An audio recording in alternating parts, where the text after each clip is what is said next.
Hello viewers, আসসালামু আলাইকুম। আশা করি সবাই ভালো আছেন। আলহামদুলিল্লাহ, আমিও ভালো আছি। আপনারা দেখছেন জাকির একাডেমি। জাকির একাডেমির পক্ষ থেকে আমি মোহাম্মদ জাকির হোসাইন আছি আপনাদের সাথে। বন্ধুরা, প্রতিনিয়ত বারের মতোই আবারও আমি আপনাদের মাঝে আবার একটি নতুন টিউটোরিয়াল পর্ব নিয়ে চলে আসলাম। আজকের টিউটোরিয়াল পর্বে আমি যে বিষয়টি নিয়ে আলোচনা করব সেই বিষয়টি হচ্ছে ক্লিপিং পাথ। তো ক্লিপিং পাথ মূলত আমাদের ব্যাকগ্রাউন্ড রিমুভ করার মতোই একটি অপশন বা কাজ। তো এটি সাধারণত আমাদের বিভিন্ন ধরনের প্রোডাক্ট রিমুভ করার ক্ষেত্রে প্রয়োজন পড়ে থাকে। তো আমরা সাধারণত যেভাবে ব্যাকগ্রাউন্ড রিমুভ করে থাকি সেই থেকে একটু ভিন্ন। সেটা হচ্ছে আমাদের একটা পাথ তৈরি করে কাজ করতে হয়। তো এই বিষয়টি কিভাবে কাজ করতে হয় বা কাজ করা লাগে, তো এই বিষয়টি আমরা শিখব আজ এই টিউটোরিয়াল পর্বে। তো ধৈর্য সহকারে শুরু থেকে শেষ পর্যন্ত ভিডিওটি দেখার অনুরোধ রইল। তো বন্ধুরা, প্রথমে আমরা যে কাজটি করব সেটা হচ্ছে আমাদের কিছু সেটিং রয়েছে। সেটিং বলতে আমাদের এখানে ছবিটা আমরা ওপেন করব। ছবিটা ওপেন করার পরে একটু জুম করে নিব। জুম করে নেওয়ার পর আমরা এখান থেকে প্যান টুল নিব এবং প্যান টুলটা অপশনটা নেওয়ার পর আমরা অপশন বারে দেখতে পারবো যে আমাদের এখানে শেপ অথবা পাত আছে কিনা। তো যেহেতু আমরা এখানে পাতের কাজ করব, তো সেহেতু আমরা এখান থেকে পাথ অপশনটি সিলেক্ট করে দেব। তাহলে এখানে আমাদের পাথ চলে আসবে। এরপর যে কাজটি করবেন, এখানে দেখবেন আমাদের এখানে পাথ অপশন আছে কিনা। এই আপনার লেয়ার অপশনে আপনার পাথ অপশন থাকে, আর যদি না থাকে তাহলে আপনি কি করবেন, উইন্ডো থেকে এই পাথ অপশনে আপনি টিক মার্ক দিয়ে নেবেন। তাহলে আপনার এইখানে বিষয়টা চলে আসবে, মানে অপশনটা চলে আসবে। তো পাথ অপশনে আসার পরে আপনি চাইলে এখান থেকে আপনি এই যে অপশনটা দেখতে পাচ্ছেন, এই অপশনে যদি আপনি একটা ক্লিক করেন তাহলে কিন্তু আপনার পাথ তৈরি হয়ে যাবে। এখন বিষয়টা হচ্ছে যে আমাদের এই পাথ যদি আমরা এখানে ক্রিয়েট না করি তাহলে কি হবে না? হ্যাঁ হবে। আমরা যদি এখানে সরাসরি আমরা এখানে প্যান টুল দিয়ে একটা পাথ যদি তৈরি করি তাহলে এখানে অটোমেটিক্যালি একটা পাথ তৈরি হয়ে যাবে। আর যদি চান আপনি প্রথমেই নিবেন তাহলে এখানে আপনি একটা ক্লিক করেন। ক্লিক করা মাত্র এখানে একটা পাথ তৈরি হয়ে যাবে। এখন তৈরি হয়ে গেলে আপনি এখান থেকে পাথ তৈরি করতে থাকেন। আপনি এখান থেকে নিখুঁতভাবে সুন্দর করে আপনি একটা পাথ তৈরি করেন। এভাবে ধরে ধরে আপনি পাথ তৈরি করেন। তো এখানে আমরা অল বাটন প্রেস করে, যেমন ধরেন এখানে আমাদের যে আগে বিষয়টা ছিল, যেমন ধরেন এখানে আমরা যদি এখানে অল বাটন প্রেস করে ধরে একটা ক্লিক করি তাহলে কিন্তু এটা চলে গেল। এখন আমরা কি করব, একটা হ্যান্ডেল বাতিল হয়ে গেছে আমাদের এখানে, দ্বিতীয় হ্যান্ডেলে আমরা এখানে ধরে আমরা এইভাবে জাস্ট এইভাবে ধরে, অবশ্যই আপনি হ্যান্ডেল বের করবেন এবং স্পেস বার প্রেস করে ধরে আপনি এখানে ছবিটাকে নাড়াচাড়া করতে পারেন, হ্যান্ডেল হিসেবে কাজ করবে আপনার। তারপরে এমন ধরেন এইভাবে আপনি অল্প অল্প করে নেবেন যাতে করে আপনার অপশনটা ঠিক থাকে। ঠিক আছে? তো এখানে যে আমরা এই অপশনটুকু নিলাম, তারপরে এখানে আমার আর একটা হ্যান্ডেল দরকার নাই, আমরা অল বাটন প্রেস করে ধরে আমরা এখানে কাজ করব। যেমন ধরেন আমরা এইভাবে একটু সামান্য নিলাম, নেওয়ার পর আমরা আবার অল বাটন প্রেস করে ধরে এটা কেটে দিব। তো কেটে দেওয়ার পরে আমরা এইভাবে আমরা অপশনটাকে রাখবো। রাখার পর আমরা আবার এখান থেকে ধরে ধরে আস্তে আস্তে আমরা একদম সামনের দিক অগ্রসর হব। এরপর আমাদের এই অপশনে আমরা উপরের দিকে আসি, আস্তে আস্তে উপরের দিকে চলে আসব। তো এইভাবে আমরা জিনিসটা চলে আসবো আস্তে আস্তে, বাস সুন্দরভাবে হচ্ছে। এরপর আমাদের হ্যান্ডেলটা একটু আবার বাঁকাতে হবে, কারণ এখানে আমাদের দরকার নেই, একটা হ্যান্ডেল দরকার নেই। এইভাবে হ্যান্ডেল আমরা রিমুভ করে দিতে পারি একটা একটা করে।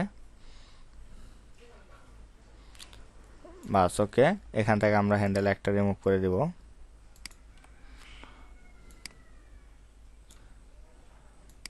তো যেহেতু আমি একটা টিউটোরিয়াল করছি, যদি কোনো ত্রুটি থাকে বা পাত একদম নিখুঁত যদি না হয় সেক্ষেত্রে আপনারা অবশ্যই মনে কিছু নেবেন না, এবং এটা আপনারা বাসায় প্র্যাকটিস করবেন একদম নিখুঁতভাবে পাতটা তৈরি করার জন্য। যেমন দেখেন এখানে কিন্তু আমাদের টোটাল একটা পাত রেডি হয়ে গেছে এবং এখানেও একটা পাত রেডি হয়েছে। এখন এই পাতটা সেভ করতে হবে, আপনাকে সেভ করে রাখতে হবে। সেভ করার জন্য অবশ্যই আপনার এই তিনটা ডট যে মেনু রয়েছে, এই ডট মেনুতে আপনি ক্লিক করবেন। ক্লিক করার পর আপনি এখান থেকে নিউ পাথ অথবা আপনার ডুপ্লিকেট পাথ রয়েছে, ডিলেট পাথ রয়েছে, ঠিক আছে?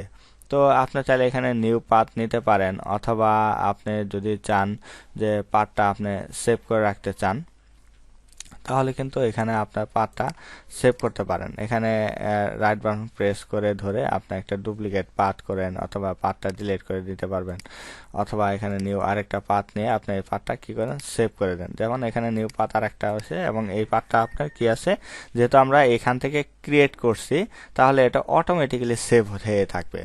যদি আপনার এই প্যান টুলের মাধ্যমে যদি আপনি এখানে পাথটা নিতেন, যেমন অটোমেটিক্যালি এটা পাথটা তৈরি হয়ে যেত, সেক্ষেত্রে আপনাকে পাথটাকে সেভ করার প্রয়োজন পড়তো, কিন্তু এখন আমাদের এটার কোনো দরকার পড়বে না। যেমন দেখেন আমি এই পাথটা বাদ দিয়ে আমি যদি এখন এটাকে ডিলিট করে দিলাম, ডিলিট করে দেওয়ার পর আমরা যদি প্যান টুল দিয়ে আমরা এখানে একটা পাথ রেডি করি, যেমন দেখেন এখানেও কিন্তু আমাদের একটা পাথ তৈরি হয়ে গেছে। দেখেন আমি জাস্ট এক্সাম্পল হিসেবে আমি দেখাচ্ছি আপনাদের, এখানে একটু পাথ তৈরি করছি, যেমন এই পাথটা কিন্তু সেভ নাই। দেখেন এখানে আমি ক্লিক করি, হ্যাঁ, তো এখানে দেখেন সেভ পাথ দেখাচ্ছে। ঠিক আছে, এই ছিল বিষয়টা, যে আমরা যদি আপনার পাথ যদি সরাসরি প্যান টুলের মাধ্যমে নিই তাহলে পাথটা আমাকে সেভ করতে হবে, আর যদি এই অপশন থেকে আমরা যদি ক্রিয়েট করে নেই, পাথটা তৈরি করে নেই, তাহলে কিন্তু আমার এখানে পাথটা সেভ করার প্রয়োজন পড়বে না।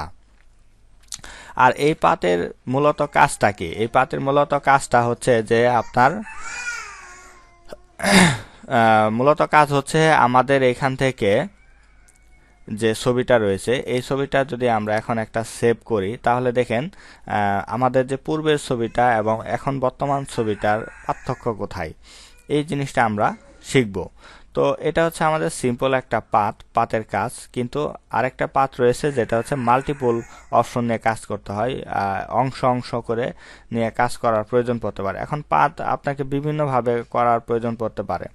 ঠিক আছে, এটা আপনার ক্লায়েন্টের চাহিদা অনুযায়ী আপনাকে করে দিতে হবে। যেমন এটা একটা সিম্পল পাথ ছিল চতুর্দিকে, সেটা আপনি সহজে করে দিতে পারলেন, কিন্তু এখন যদি বিভিন্ন প্রোডাক্টের বিভিন্ন রকম পাথ হয়ে থাকে সেটা ভিন্ন কথা। তো আমরা এটা যদি এখন সেভ করে নিই, যেমন ধরেন এখান থেকে আমরা সেভে যাই, যদি সেভ এসে আসি, অথবা আমরা এখানে সেভ কম্পিউটার, এখান থেকে জেপিজি, আমরা জেপিজি ফাইলটা নিলাম, এখান থেকে যাওয়ার পরে এখানে ধরেন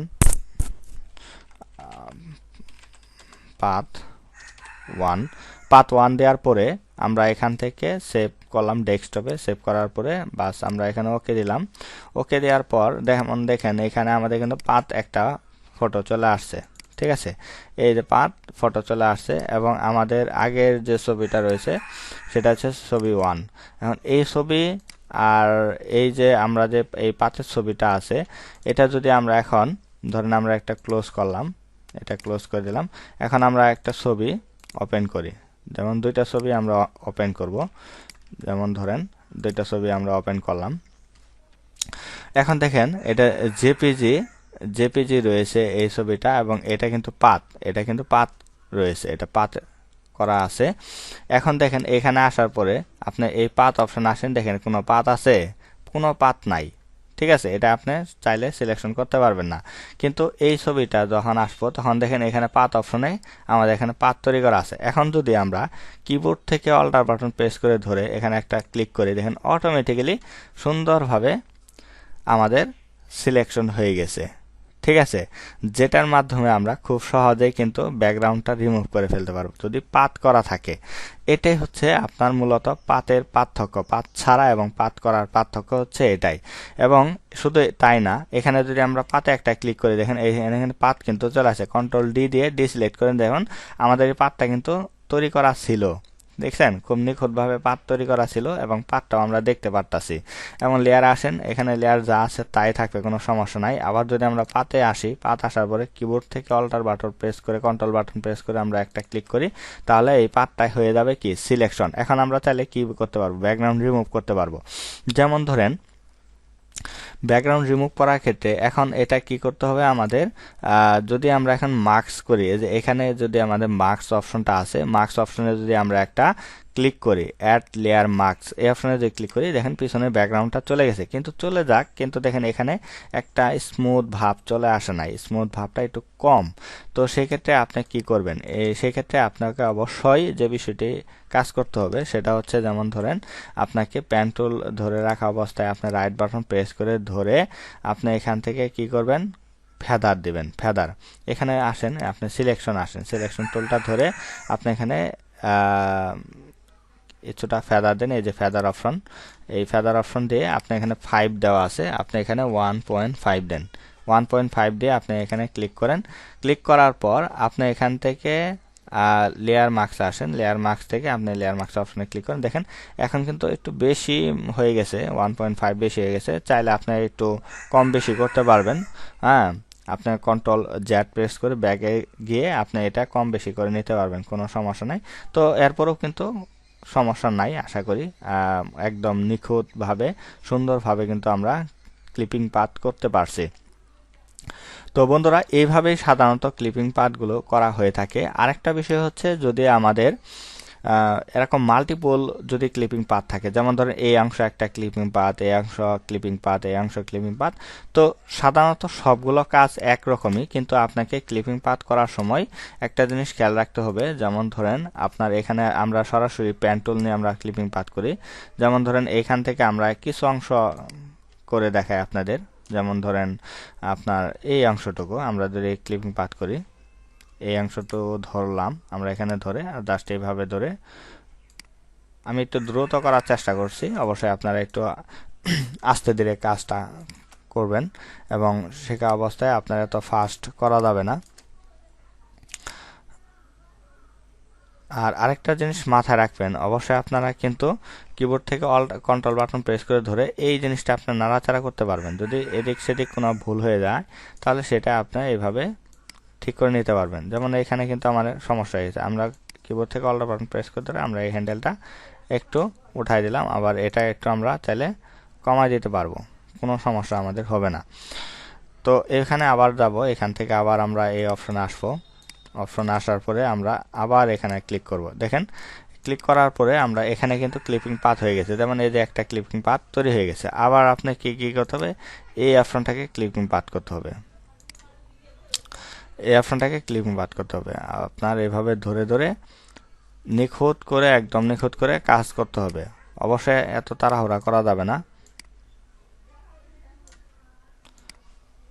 তো আমি খুব ফাস্ট করার চেষ্টা করছি, তো আপনারা একটু আস্তে ধীরে কাজটা করার চেষ্টা করবেন। যেহেতু আমার টিউটোরিয়ালটা অনেক সময় ব্যয় হচ্ছে এবং টিউটোরিয়ালটা অনেক লং হয়ে যাচ্ছে, সেহেতু আমি একটু ফাস্ট করার চেষ্টা করলাম। দেখেন এখানে আমি দুইটা ক্লিপিং পাথ তৈরি করে ফেলছি।